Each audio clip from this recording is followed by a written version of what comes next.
Author Jenny Haworth joins me again today. Jenny, it's lovely to see you. You've had some big news since we last spoke about your novel. That's right. Yes, no, what's happened is that I sent it to an English publisher and they've immediately become interested in it. But they wanted it made longer. This is the book The Undone Years, because they have a much bigger market in Britain. So they wanted it made longer. So I said, yes, I'd do that. So I had lunch with them when I was in London. They're very keen, and I'm just finishing it off now and getting it back to London. So I'm really excited about that. Yes, well done. What a year it's been for you, Jenny. I know, great it's been news. Great, yes. Now, we've got a couple of books that we're going to be talking about today. The first one, and excuse the note that I've got in there because that's the page I'm going to go to soon, is the amazing work, Capturing Mountains, The Life and Art of Austin Deans by Nathalie Brown. So, Jenny, this book is incredible, isn't it? And a must for art lovers, I would suggest. Oh, I think it's just beautiful. And his work is so beautiful. That's the thing. I just love the way he captures the shine and the glimmer and the colour of our scenery. It's just beautiful.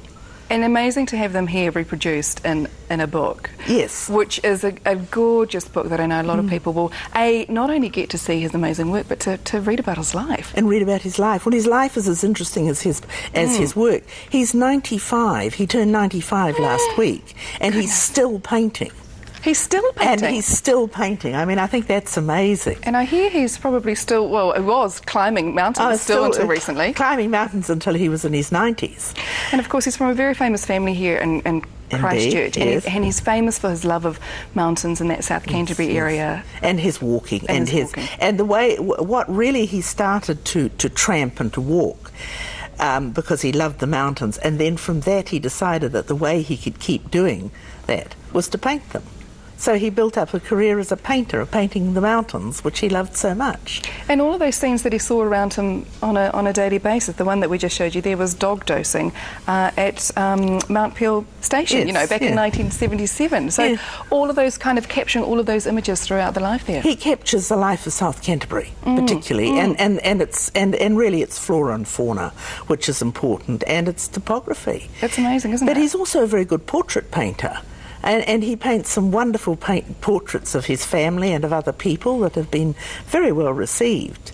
I first came in contact with him when I did The Art of War, which looked at his war art, which he did while he was in prisoner of war camp. There we go. And his war art was really quite revolutionary, as he'd come from Canterbury Art School, where they taught very, very rigid British ideas of landscape and things like that. So he went off and he painted these very unusual paintings, which are in the book, as a result of meeting other artists in Australia, one of whom is Justin O'Brien, who's having a major retrospective in Sydney at the moment, and the two of them are in POW camp together. Goodness. And Austin is off to see the exhibition. He's been specially invited to the exhibition because he knew Justin O'Brien in this POW camp. So that's an amazing story too. That's it. I mean, the whole book is full of great historical accounts of his life. It's amazing. It's an amazing study of what he did and how he's brought this world to life. And what a treasure, what an absolute treasure that he's, from Canterbury. I know. So Capturing Mountains is available now at Scorpio Books and also Paper Plus Miraval, which is great. And just before we go, Jenny, I'd like to just congratulate you on your fishing book too, because I know that there is some really keen salmon fishers out there. Swimming Upstream is how Salmon Farming Developed in New Zealand, and this is your third fishing book. It's the third fishing book, yes. The other two were on the fishing, offshore fishing, on deep sea fishing and things like that. But this one's particularly on the salmon, and it shows the technology and the innovation that New Zealand used to create an industry out of what was an imported fish. That's right. I thought we all like eating salmon. We wouldn't be able to do it if we didn't have these people who'd done all this work. So it's been a great job doing that one too. Pioneers in the industry, aren't they? Yeah. Jenny, thank you very much. Remember, both of these books make ideal Christmas presents, and they are available at Scorpio Books and Paper Plus and Miraval. Thank you very much, Jenny. Nice to see you again.